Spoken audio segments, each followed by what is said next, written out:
आज का हमारा नेक्स्ट टॉपिक है आपका डेवलपिंग एंड डिप्लॉइंग का जो सेकंड कॉन्सेप्ट है वो है डिप्लॉयमेंट, है ना, डेवलपिंग एंड डिप्लॉयमेंट।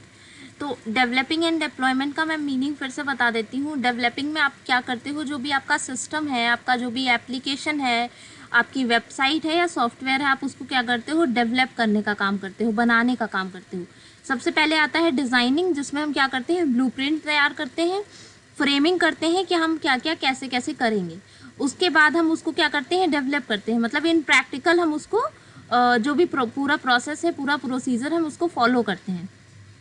और डिप्लॉयमेंट में हमारा क्या है, डिप्लॉयमेंट में हम क्या करते हैं, उसको ऑन एयर कर देते हैं या आप कह लो सर्वर पे डाल देते हैं या उसको लाइव कर देते हैं, है ना, यूजर्स ताकि उसको यूज़ कर सकें। और आपका डिप्लॉयमेंट दो तरीके का हो सकता है। पहला तो आप टेस्ट डिप्लॉयमेंट भी कर सकते हो और दूसरा फाइनल डिप्लॉयमेंट कर सकते हो। कहने का मतलब है, जब आपका डिप्लॉयमेंट आप करना चाहते हो, उसको सर्वर पे डालना चाहते हो, तो कभी कभी हम क्या करते हैं, फाइनल डिप्लॉयमेंट से पहले एक टेस्ट डिप्लॉयमेंट करते हैं, उसको एक तरह से टेस्ट करने की कोशिश करते हैं और उसके बाद आप उसको फाइनली इंस्टॉल कर दे, फाइनली मतलब ऑन एयर कर देते हो या सर्वर पे डाल देते हो। तो इसके स्टेप्स देखने से पहले हम जो नीचे पैराग्राफ लिखा है एक बार हम उसे देख लेते हैं। देखिए क्या लिखा है, once we developed our system the site is placed live on the server, है ना। जब हम अपना पूरा सिस्टम डेवलप कर लेंगे, हम अपनी पूरी वेबसाइट क्रिएट कर लेंगे, हम जो भी एप्लीकेशन बना रहे हैं, हम जब उस एप्लीकेशन को डेवलप कर लेंगे तब हम क्या करेंगे, उसको लाइव कर देंगे।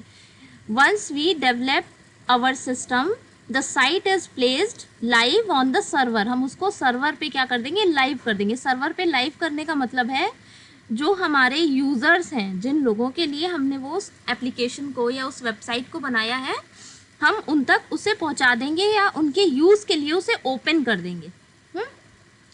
Then it is essential to closely monitor all site activities to ensure that there is no unexpected issue.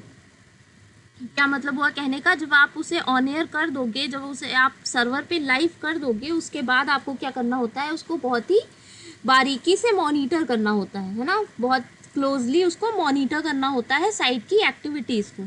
क्योंकि हो सकता है कि जब आपने बनाया था तब उसमें वो प्रॉब्लम ना आ रही हो, पर जब उसे यूज़र्स यूज़ करें, बहुत ज़्यादा उस पर क्राउड आ जाए, बहुत ज़्यादा ट्रैफिक आ जाए, तो उसकी वजह से उसमें कुछ इश्यूज़ होने लगे। तो इसलिए आपको उसको क्लोजली मॉनिटर करना होता है। जो भी कस्टमर्स उसे यूज़ कर रहे हैं, जो भी यूज़र्स उसे यूज़ कर रहे हैं, ऑब्वियसली उनके फीडबैक्स वगैरह पड़े होंगे वहाँ पे, तो उसको भी आपको मॉनिटर करना होता है टाइम टू टाइम। अगर उन्होंने कुछ प्रॉब्लम्स आपके सामने रेज़ की हैं, कुछ क्वेरीज बताई हैं, तो आपको उन्हें तुरंत देखना पड़ेगा, उन्हें क्लोजली मॉनिटर करना पड़ेगा और उन्हें रिजॉल्व करना पड़ेगा। तो अब हम इसके स्टेप्स देख लेते हैं कि इसके स्टेप्स आखिर क्या क्या हो सकते हैं। डिप्लॉयमेंट का जो हमारा पूरा प्रोसेस होता है उसमें हम क्या क्या करते हैं और कैसे कैसे करते हैं, ठीक है। तो देखिए जो हमारा फर्स्ट स्टेप है इसका, वो क्या लिखा हुआ है, वो लिखा हुआ है installation of hardware and software. अब installation of hardware and software से पहले आपको आई थिंक पता होगा हार्डवेयर एंड सॉफ्टवेयर होता क्या है, फिर भी मैं बता देती हूँ। हार्डवेयर जो आपके फिजिकली आपको दिखती हैं, जैसे आपका कंप्यूटर है तो उसमें जो माउस है, कीबोर्ड है ना, स्क्रीन है उसकी, वो क्या है, वो सब हार्डवेयर्स हैं। और सॉफ्टवेयर्स क्या होते हैं, जो हम कोड्स इंस्टॉल करते हैं जिससे हमारा वो पूरा प्रोसेस काम करता है। जैसे कि आपने देखा होगा MS वर्ड है, MS एक्सेल है ना। MS वर्ड पे हम क्या करते हैं, डॉक्यूमेंट्स बनाते हैं, आप उस पर कुछ भी लिख कर डॉक्यूमेंट बना सकते हो, या MS एक्सेल पे आप एक्सेल शीट बना सकते हो। वैसे ही हमारा MS पावर पॉइंट है, जब प्रेजेंटेशंस यूज़ की जाती हैं, प्रेजेंटेशन बनाई जाती हैं, तो उसके लिए क्या यूज़ करते हैं, MS पावर पॉइंट्स। तो वो कैसे काम करता है, उसमें पहले से वो सारे के सारे कोड इंस्टॉल होते हैं। जब उस सिस्टम को बनाया जाता है तो क्या किया जाता है, उसमें पहले से सारे के सारे कोड इंस्टॉल किए जाते हैं और उन कोड्स के अकॉर्डिंग ही वो काम करता है।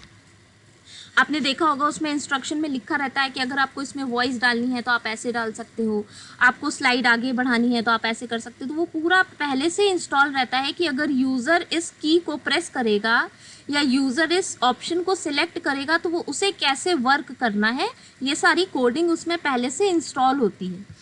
और आपने देखा होगा टाइम टू टाइम अपडेट्स भी आती रहती हैं, है ना, टाइमली उसे क्या किया जाता है, अपडेट किया जाता है। तो ये किसके साथ होता है, ये सॉफ्टवेयर में होता है जनरली, ठीक है। तो ये होता है फ़र्क सॉफ्टवेयर एंड हार्डवेयर का।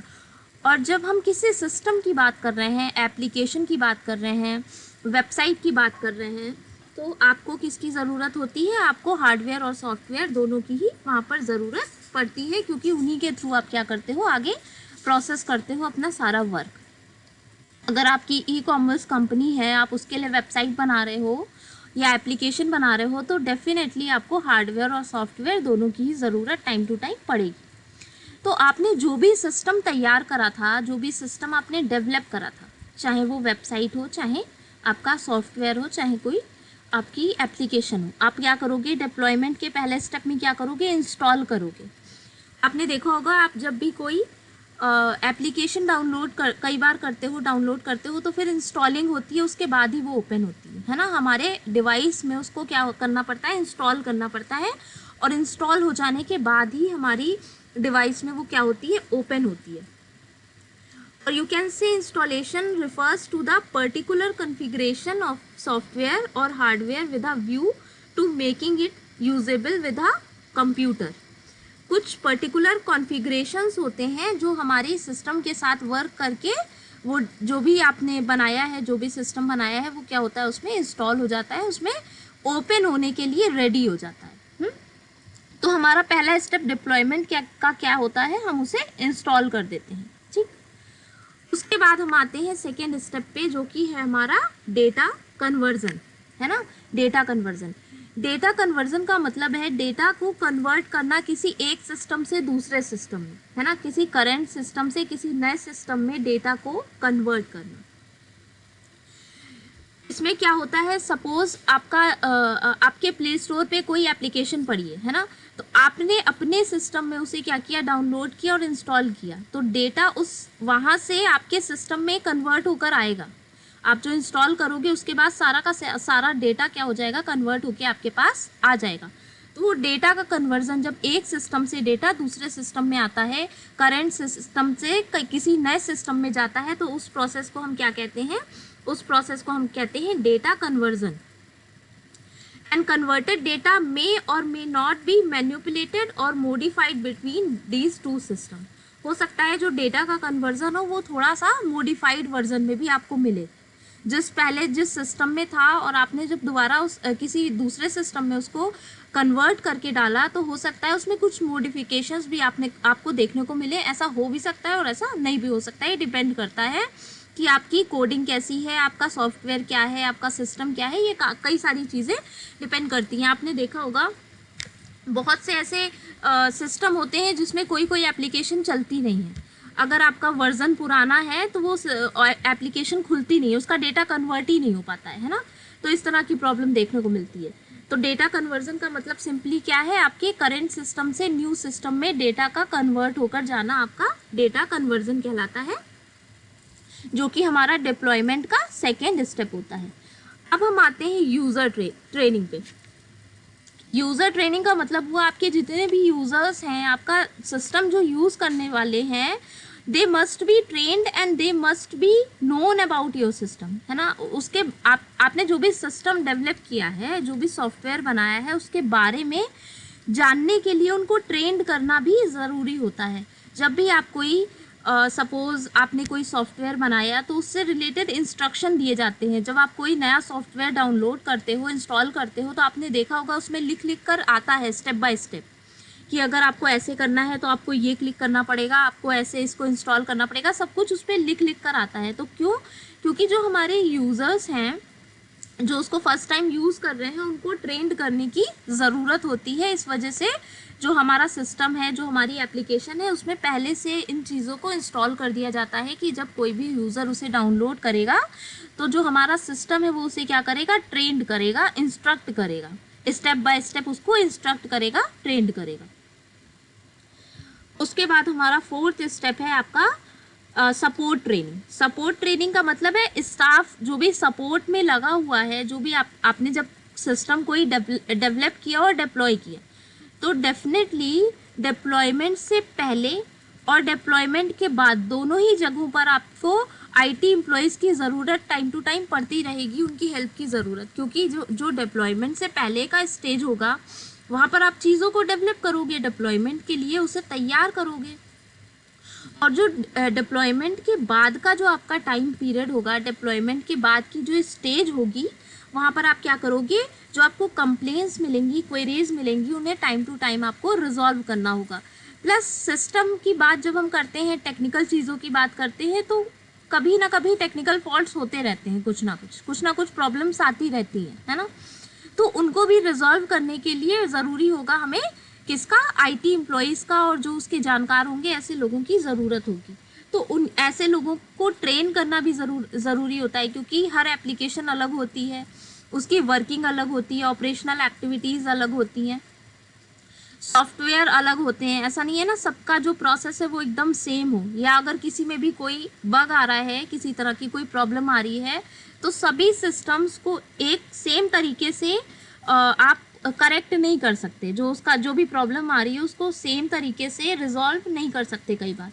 तो आपको देखना पड़ेगा कि आपका सिस्टम कैसा है, उसमें किस तरह की कोडिंग यूज़ की गई है, किस तरह के कॉन्फ़िगरेशंस यूज़ किए गए हैं, और उसको करेक्ट करने के लिए आपको किस तरह की टेक्निक की और किस तरह के मेथड्स की ज़रूरत पड़ने वाली है। तो जब आपके सामने कोई प्रॉब्लम आएगी तो उसे रिजॉल्व करने के लिए ज़रूरी होगा कि आपके सिस्टम को पूरी तरह से लोगों ने अच्छे से उसको एनालाइज किया हो, उसके बारे में पढ़ा हो, उसके बारे में उन्हें जानकारी हो। तो उसके लिए क्या करना पड़ेगा, उन्हें ट्रेन करना पड़ेगा। और दूसरी तरफ एक सपोर्ट ट्रेनिंग की ज़रूरत हमें इसलिए भी पड़ती है क्योंकि जो आपका यूज़र्स हैं, जो आपके यूज़र्स कंप्लेन फाइल करेंगे, जो आपके users time to time queries उठाएंगे, उन्हें रिजॉल्व करने का भी जो रिस्पॉन्सिबिलिटी होती है, जो काम होता है, वो किसका होता है, आपके सपोर्ट सिस्टम का होता है ना। आपका जो कस्टमर केयर सिस्टम है या आपका जो सपोर्ट टीम होती है आपके ऑफिस में, आपके बिजनेस में, उसी का काम होता है कि उनकी क्वेरीज को वो क्या करता है, रिजॉल्व करता है। तो एक तरह से वो दो उस पर काम करता है। पहला तो जो सिस्टम में प्रॉब्लम्स आ रही है उनको रिजॉल्व करना, और प्लस जो कस्टमर्स प्रॉब्लम्स बता रहे हैं उनको रिजॉल्व करना। तो उसके लिए क्या होगा, सपोर्ट की ज़रूरत पड़ेगी, आपके एक सपोर्ट टीम की, और उस सपोर्ट टीम को ट्रेंड करना पड़ेगा हमें, किसके लिए, जिससे कि वो अपने सिस्टम को पूरी तरह से समझ ले और उसके अकॉर्डिंग वो काम कर सके। फिर हमारा लास्ट स्टेप है पोस्ट इम्प्लीमेंटेशन रिव्यू। आपने अभी तक आप डिप्लॉयमेंट पे चल रहे थे, अब आपने क्या किया, सब कुछ इम्प्लीमेंट कर दिया है ना, सब सारी चीज़ें इम्प्लीमेंट हो गई। आपने अपनी जो वेबसाइट है उसको ऑन एयर कर दिया, आपने अपनी जो एप्लीकेशन है उसको प्ले स्टोर पे डाल दिया, या जो भी जितने भी ये स्टोर्स बने हैं जहाँ से आप एप्लीकेशंस डाउनलोड करते हो वहाँ पे आपने उसको डाल दिया, ठीक है। उसके बाद डेटा कन्वर्जन, लोग उसको डाउनलोड कर रहे हैं, डेटा कन्वर्जन हो रहा है, आप यूज़र्स को ट्रेन कर रहे हो, प्लस यूज़र्स जो कंप्लेन फाइल कर रहे हैं उसका आप कैसे समाधान कर रहे हो, अपने सपोर्ट सिस्टम से समाधान कर रहे हो, उसको रिजॉल्व कर रहे हो। उसके बाद आपका आता है लास्ट में पोस्ट इम्प्लीमेंटेशन रिव्यू। जब आपका सब कुछ इम्प्लीमेंट हो जाएगा, जब पूरी की पूरी वेबसाइट इम्प्लीमेंट हो जाएगी, पूरा सिस्टम इम्प्लीमेंट हो जाएगा, एप्लीकेशन सॉफ्टवेयर जो भी है, उसके बाद जो लोग उसे यूज़ कर रहे हैं उनसे रिव्यू कलेक्ट करना। आपने देखा होगा फीडबैक का ऑप्शन होता है ना, रेटिंग का ऑप्शन होता है, फीडबैक का ऑप्शन होता है, तो उनसे टाइम टू टाइम रिव्यू लेते रहना। आपने देखा होगा कि आप कोई भी एप्लीकेशन डाउनलोड करते हो तो आपको टाइम टू टाइम वो रिमाइंड कराता है कि आप इस ऐप को रेट कर सकते हो और रिव्यू दे सकते हो अपने। तो रिव्यू पोस्ट इम्प्लीमेंटेशन के बाद लोगों से कलेक्ट करते रहना। अब वो आपके कस्टमर भी हो सकते हैं और वो आपका खुद का स्टाफ भी हो सकता है, क्योंकि आपका जो स्टाफ काम कर रहा है सपोर्ट टीम के तौर पे, आप उनके रिव्यू भी कलेक्ट कर सकते हो कि सिस्टम किस तरह से चल रहा है, फंक्शनिंग कैसी है, फंक्शनिंग स्मूथ है कि नहीं, या किस तरह के फॉल्ट्स देखने को मिल रहे हैं। ये सारी चीज़ें आप उनसे भी कम्युनिकेट करके पता कर सकते हो, प्लस आप अपने कस्टमर का रिव्यू भी ले सकते हो। इसको करने का ये फ़ायदा होता है कि आप इम्प्रूव कर सकते हो चीज़ों को, है ना। इम्प्रूव करने के लिए आपको जानना होगा कि आपका सिस्टम काम कैसे कर रहा है। जब आपको पता चलेगा आपका सिस्टम कैसे काम कर रहा है और आपके सिस्टम में कहाँ कहाँ पे क्या क्या प्रॉब्लम्स आ रही हैं, उसी के बाद तो आप उसको इम्प्रूव कर पाओगे। जो एक चेंज मैनेजमेंट वाला आपने पढ़ा था डेवलपमेंट में, चेंज मैनेजमेंट का एक पॉइंट था। तो आप क्या करते हो, जब आपको कुछ प्रॉब्लम दिखती है तो आप चीज़ों को चेंज करते हो, है ना। तो जब आप रिव्यू लोगे, फिर आपको कुछ प्रॉब्लम दिखेगी तो आप क्या करोगे, उसको चेंज करोगे। आपने देखा होगा अपडेट्स आती रहती हैं। आप कोई भी एप्लीकेशन अगर डाउनलोड करोगे तो आपके पास अपडेट आती रहती है, या आपका जो मोबाइल फ़ोन का जो सॉफ्टवेयर है, या जैसे कंप्यूटर में जो विंडोज़ होती हैं वो भी क्या होती हैं, अपडेट होती हैं। विंडोज 7, फिर विंडोज 8, फिर 10, है ना, इस तरह से। या फिर फ़ोन में भी हमारे जो सॉफ्टवेयर जो रहता है वो भी अपडेट होता रहता है, किट कैट, इस तरह से और भी काफ़ी सारे हैं, मुझे इंस्टेंटली नाम नहीं याद आ रहे। या आपकी एप्लीकेशन में भी आपको अपडेट देखने को मिलती है, 15 दिन, महीने भर के बाद आप देखते होगे लिख के आता है अपडेट योर एप्लीकेशन। तो अपडेट किस लिए होती है, वो इसीलिए होती है इम्प्रूवमेंट के लिए। आपको टाइम टू टाइम वो क्या करते हैं और अपने सिस्टम को इम्प्रूव करके देने की कोशिश करते हैं। अगर आप उनकी साइट पर कुछ रिव्यू करोगे तो वो उसको कंसीडर करेंगे और उसके अकॉर्डिंग वो कोशिश करेंगे आगे उस चीज़ को रिमूव करने की, अगर आपने कुछ प्रॉब्लम बताई है, और उस सिस्टम को और अच्छे से इम्प्रूव करने की। तो ये पूरा आपका डिप्लॉयमेंट का प्रोसेस